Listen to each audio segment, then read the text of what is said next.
Today we investigate the reasons behind Bitcoin's big price spike and speculate about who could be behind it.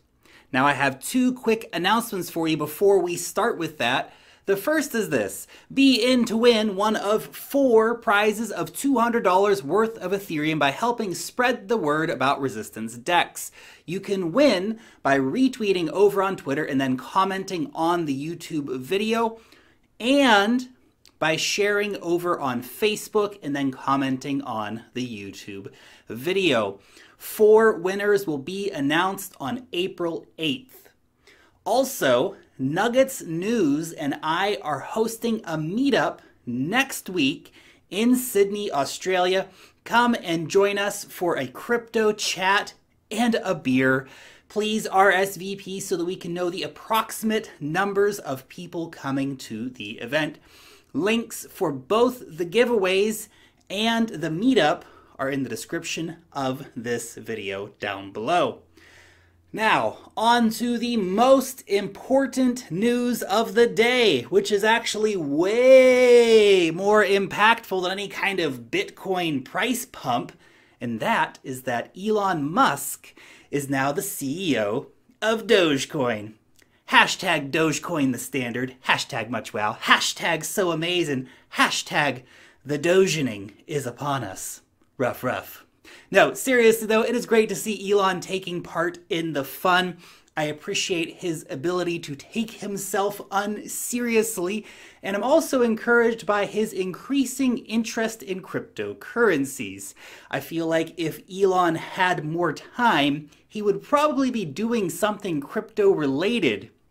But, you know, he's kind of too busy trying to revolutionize the car industry, revolutionize the electric industry, and of course, revolutionize the space industry. Now on to the actual big story of the day, and that is the markets. Bitcoin shot up by $1,000 before settling back down to prices that are still actually very high and very awesome. But why did this happen? Well, let's start with the theory that is wrong, but has actually been floated around by some in the media. And that is that some people believed that an April Fool's joke that the Bitcoin ETF was approved was somehow responsible for this. And okay, look, maybe somebody bought in as a result of that, but it wouldn't have caused this kind of price spike to happen.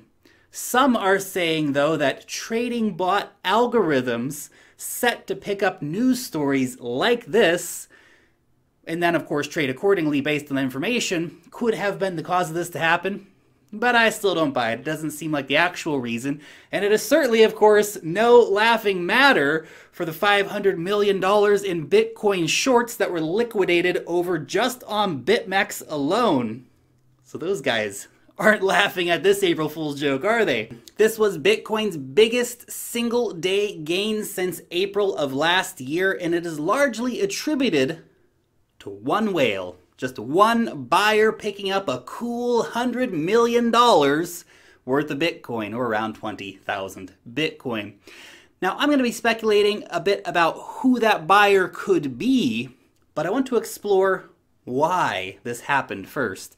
Now, if we remember back to our recent report from Bitwise that 95% of exchange volume on unregulated exchanges is fake, and the earlier report from The Tie that 87% of exchange volume was fake, these stories were actually very important and relevant in today's story, particularly the numbers that Bitwise gave us, that the real spot price volume of Bitcoin, as a daily average of course, is around $270 million on exchanges like Coinbase, Kraken, and Bitstamp, which, coincidentally, is exactly where our mystery buyer went to make his big buys.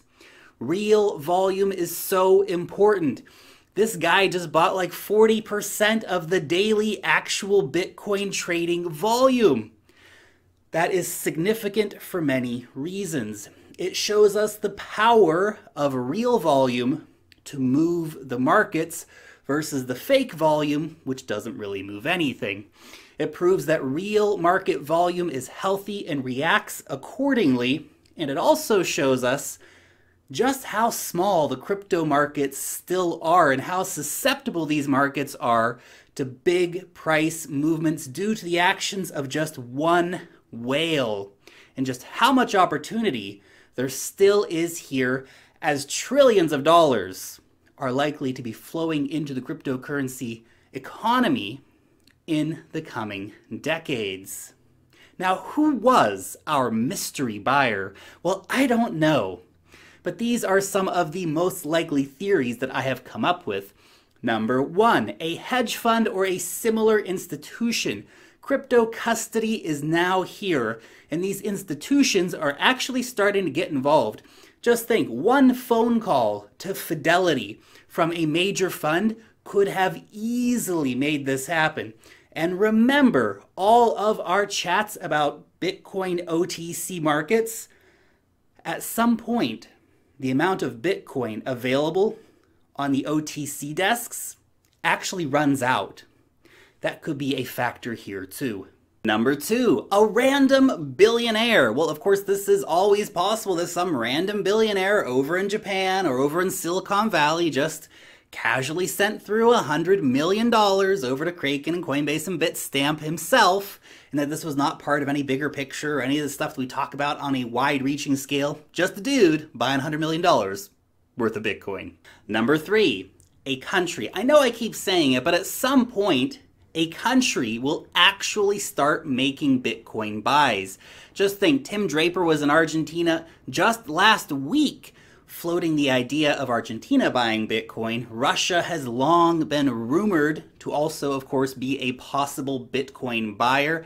And speaking of Russia, our old buddy Vladislav Genko is back in the news with another big, bold claim.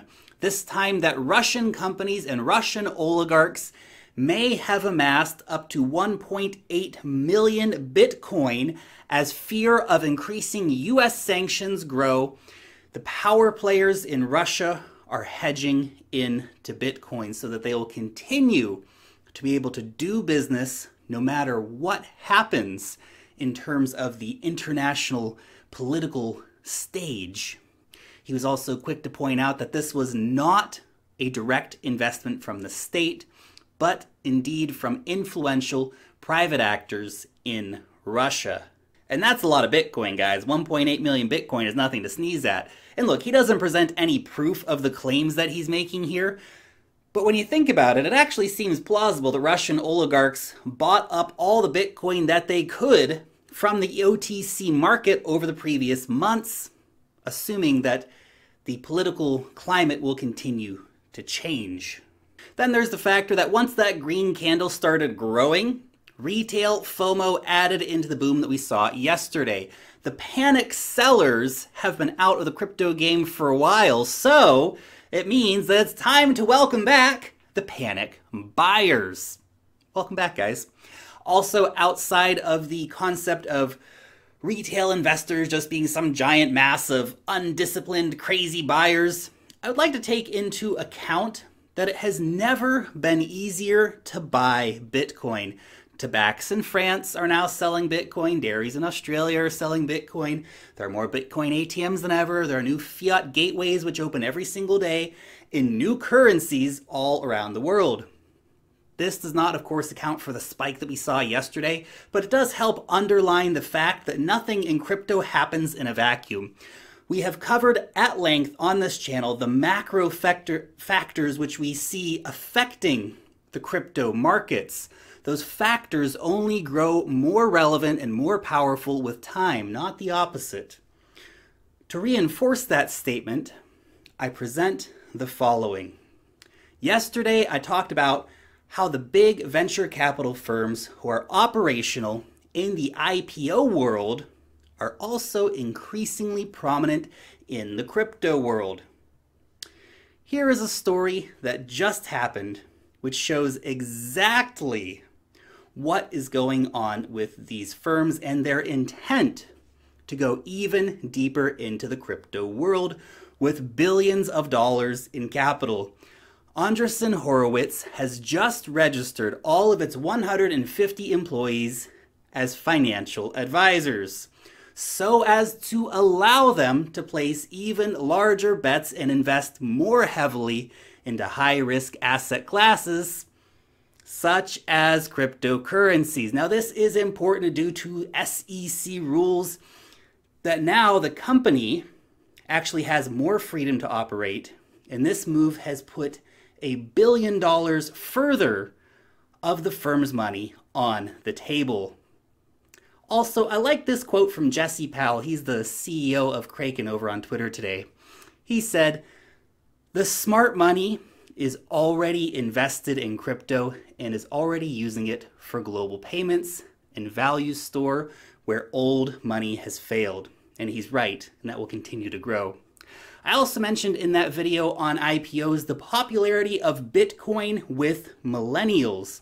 And I saw another interesting idea about the investment wave that millennials may bring to bear on the markets. Ryan Selkis of Masari Crypto pointed out that over the next 20 years, millennials will be inheriting over $30 trillion worth of wealth from their parents as the parents pass from the mortal realm into infinity. Even a tiny percent of that capital flowing back into crypto would be absolutely massive. And that is just one piece of the puzzle here. Also worth noting, of course, is the IEO and altcoin markets, which have been booming in the past couple of months, leading many to say, "What bear market, guys? Look at all of these cryptos which are pumping." And it's true. But it's important for Bitcoin and the large cryptocurrencies as a portion of that money has been going back into Bitcoin. Why is that the case? Well, for two reasons. Many traders out there count their profits in Bitcoin. So they cash their altcoin investments out for Bitcoin. And the second is that Bitcoin is a major exit point for crypto profits, since the overwhelming majority of cryptocurrencies lack fiat off-ramps, and Bitcoin is super liquid. Just a few quick technical analysis notes to wrap us up for the day. It is definitely awesome to see a definitive move beyond the $4,100 zone that we have been stuck in for such a long time. Breaking through that resistance is awesome, and I really hope that we can maintain above that and consistently mark higher lows moving forward. We also crossed over the 200-day moving average. The last time that it was above the 200-day moving average was all the way back in March 2018. Now I'm looking for the 50-day moving average to cross the 200-day moving average and give us that beautiful, beautiful golden cross. That would be a very strong confirmation of the health of the markets. Of course, after such a big spike, I would actually expect at least a small correction to happen. And yet, of course, crazily out there, we still have the bears, which are calling for blood and devastation. I'm sorry, guys, but look, you're not going to get Bitcoin for $1,000. Bloody damn bears. Anyway, well, this has certainly been awesome to see this kind of big pump happening. Let's keep in mind that we still need to cross over some very serious resistance levels around 5,800, and that sustained momentum above 6,000, of course, would be the thing that we'd be looking at next for real confirmation that the markets are moving in a very healthy direction. What is at the moment very encouraging about this big pump, though, is that it was not followed by an immediate drop. But again, I would not be surprised to see a decent price correction happening. Oh, and just we'll throw it in there, the halvening. It's another day closer, guys. It's coming. Bitcoin is without a doubt a game of courage, a game of patience, and a game of self-mastery. What a fun ride. Thank you so much for watching today's video. If you are new to crypto, then please make sure to check out my free course, Cryptocurrency Explained, which you can find by clicking on this playlist here. And if you know someone who is new to crypto, then feel free to recommend my course to them, which can, of course, help move them from knowing nothing about crypto to knowing enough about crypto anyway, they can also find it over at thecryptolark.org. Daily reminder as well, you are super awesome. And if you liked this video, take a quick second and hit that thumbs up button. Remember to subscribe to the channel if you are new around here. And of course, you can click the notification bell to know when I put out a new video. Long live the blockchain. Peace out till next time.